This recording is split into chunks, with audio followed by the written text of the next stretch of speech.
hadn't felt anything in 25 years. Then at 11:47 p.m., a text from a child he'd never met. "Please help, he's hurting my mother." It was a wrong number, but Marcus Cole, the most dangerous man in New Orleans, typed back 2 words. "I'm coming." New Orleans had 2 rulers. The tourists knew the first one. Jazz floating through the French Quarter. Beignets at Café du Monde. Ghost tours through centuries-old cemeteries. But the locals knew the second ruler. His name was Marcus Cole, 47 years old. A black man with gray creeping into his temples and eyes that had seen things most people couldn't imagine. For 23 years, he had controlled the back alleys and dark corners of this city. His name alone could silence a room full of dangerous men. Marcus lived by 3 rules: trust no one, love nothing, feel nothing. It wasn't cruelty, it was survival. In his world, attachment was weakness. Caring about someone meant giving your enemies a target. So he had carved out everything soft inside himself, until all that remained was stone. That November night was no different from any other. He sat alone in his penthouse overlooking Bourbon Street, a glass of bourbon in his hand, jazz drifting up from somewhere below, the neon signs bleeding color through rain-streaked windows. His phone buzzed, unknown number. He almost ignored it, but something, some instinct he couldn't explain, made him look. The message was short, desperate, full of spelling mistakes that only a terrified child would make. "Mr. Please help, bad man hurting my mother, I'm scared." Marcus stared at the screen. Wrong number, obviously. Some child had misdialed in a panic. He should delete it. Not his problem, not his business. Then another message came through. "I'm hiding in closet, please, anyone." His bourbon glass stopped halfway to his lips. He had seen fear before. He had caused more fear than most people could imagine. But this was different. This was a child, alone in the dark, sending prayers to strangers because she had no one else. His thumb moved before his brain could stop it. "I'm coming." 2 words. He didn't know why he sent them. 30 seconds later, he was in his car, racing toward an address 40 minutes away, toward a child he had no reason to save. As his black Cadillac tore through the Louisiana night, the memories came flooding back. The ones he had buried for 25 years. Montgomery, Alabama, 1999. Back then Marcus wasn't Marcus. He was just a 22-year-old kid, working double shifts at an auto repair shop, grease under his fingernails, dreams of something better. He had a mother named Rose who worked too hard and prayed too much. And he had a sister, Ivy. She was 17, 5 years younger, the brightest thing in his life. When Ivy smiled, her whole face lit up. She wanted to be a nurse, wanted to spend her life helping people. "Someone has to care about strangers," she used to say. "Why not me?" One August evening Marcus was working late when his phone rang. The voice on the other end belonged to a police officer. There had been a domestic dispute next door. Shouting turned to gunshots. A bullet tore through the thin apartment wall. Ivy had thrown herself over their mother when the shot came through. She took it in the chest. At the hospital, Marcus held his sister's hand as it grew cold. She looked up at him with fading eyes, and made him promise, "Marcus, if you ever meet a scared child, help them. Promise me." "I promise." Those were the last words they ever exchanged. The shooter got 5 years. 5 years for 17 years of life. 5 years for a girl who wanted to spend her life helping strangers. Something broke inside Marcus that night. He stopped believing in justice, in fairness, in the idea that good things happen to good people. He became the thing that scared him most, because nothing else made sense anymore. For 25 years, he told himself that promise was impossible to keep, that caring about anyone would only bring more pain. But tonight, racing down the highway with tears blurring his vision, he realized the truth. He hadn't forgotten Ivy's promise. He had been running from it. What happened next changed everything. "Stay with me." His phone buzzed again. Mother not moving, blood everywhere. Marcus typed with one hand, steering with the other. He asked her name. Lily Johnson. He told her his name was Marcus, that he was coming, that she needed to stay awake. "I'm scared," she wrote back. He told her that was okay, asked her to talk to him, anything to keep her conscious. A pause, then, "Mother makes best gumbo in whole world. Wish you could try it." Marcus felt his chest crack open. This child, hiding in a closet, surrounded by violence, was talking about her mother's cooking, about the simple, ordinary, beautiful life she might never see again.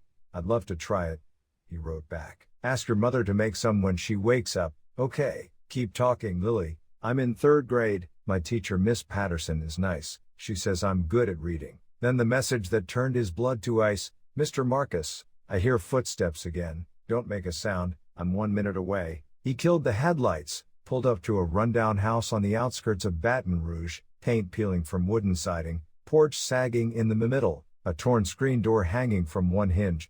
From inside, a man's voice, drunk, angry, shouting things that made Marcus's jaw tighten. One final text from Lily. Please hurry. Marcus stepped out of the car. For 23 years, he had walked into dark places to do terrible things. Tonight was different. Tonight, he was walking into darkness to bring someone out. The front door was unlocked. He pushed it open. The living room looked like a bomb had exploded. Overturned furniture, shattered glass, family photos torn from walls and scattered across the floor like fallen leaves. And there, in the center of the chaos, a woman lay unconscious, black, mid-30s, bruises on her face, blood in her hair, but breathing, still breathing. Marcus knelt beside her, checked her pulse. She had stood between her child and the monster, just like Ivy had done. Heavy footsteps on the stairs. Thud, thud, thud. A man appeared at the bottom of the staircase, white, tall, bloodshot eyes and hands still wet with the woman's blood. He saw Marcus and froze, then his face twisted with rage. He demanded to know who Marcus was, what he was doing in his house. Marcus said nothing. He simply looked at this man, the way a surgeon examines a tumor before cutting it out. The man swung his fist. 1 second later, he was on the floor, Marcus's hand around his throat. Where's the child? Quiet, calm, terrifying. The man choked out the answer. Upstairs, small bedroom, closet. Marcus dragged him to the kitchen. What happened next? The child didn't need to see. Then he climbed the stairs. The hallway was dark, but under one door, a thin line of light. Pink slippers outside, crayon drawings taped to the walls, a sun, a house, 3 stick figures holding hands, words written underneath in a child's crooked handwriting. Me, Mother, and Daddy in heaven. Marcus's throat tightened.